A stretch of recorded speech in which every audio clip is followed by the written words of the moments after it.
WhatsApp everybody, নতুন আর একটি ভিডিওতে সবাইকে স্বাগতম। সো আজকে যাচ্ছে আমি ঘেরে, ঠিক আছে। আমাদের ঘেরে হচ্ছে ধান উঠবে। 2 দিন কাজ করেছে শ্রমিকে, ধান কেটেছে, বাট আমার যাওয়ার সময় হয় নাই। তো সেই সময়টুকু আমি পাই নাই। তো আজকে আমি যাচ্ছি, বাবা বললো যেতে আমাকে বিকেলে, তো সেজন্য আমি যাচ্ছি।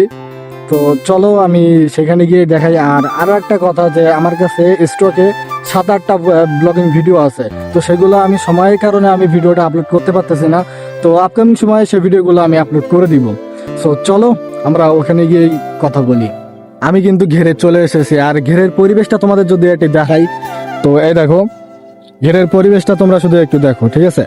তো তোমরা চারি সাইড দেখতে পাচ্ছ খুব সুন্দরভাবে, কিন্তু যে সামনে যে পুকুরটা দেখতে পাচ্ছ, এখানে কিন্তু বাগদা চাষ হবে, সাটি চাষ হবে, প্লাস মনে করো যে সাদা মাছের চাষ হবে, ঠিক আছে।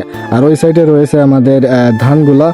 তো ওইখানে মোটে না হলেও 5.5 বিঘার মতন ধান লাগানো আছে। তো হাফের বেশিটা কিন্তু কাটা হয়ে গেছে, আর অল্প কিছু আছে, একদিন কাজ করলে কিন্তু হয়ে যাবে।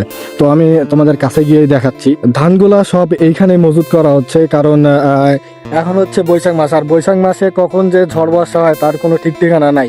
সেজন্য এইখানে মজুত করে রাখতেছি, যাতে পিপার দিয়ে আমরা ঢেকে রাখতে পারি, ধানের জন্য কোনো সমস্যা না হয়, মানে সুস্থভাবে যেন ধানগুলা ঘরে তুলতে পারি।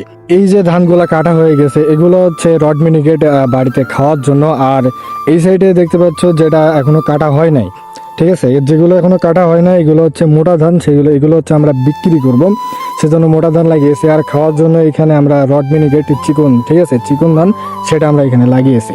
এই যে তোমরা 2-3টা চাদর দেখতেছো একেবারে ফাঁকা, তো এইগুলা বেঁধে রেখেছিল তোমার পরশুদিন, ঠিক আছে। তো তাই আজকে তুলেছে, আজকে তুলে ওইখানে গিয়ে মজুত করতেছে।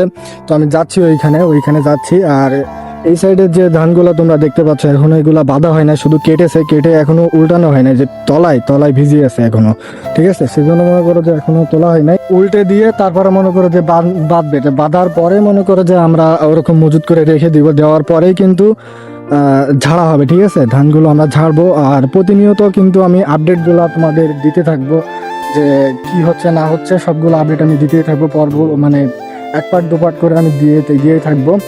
সো এই ছিল আজকের ব্লগিং ভিডিও।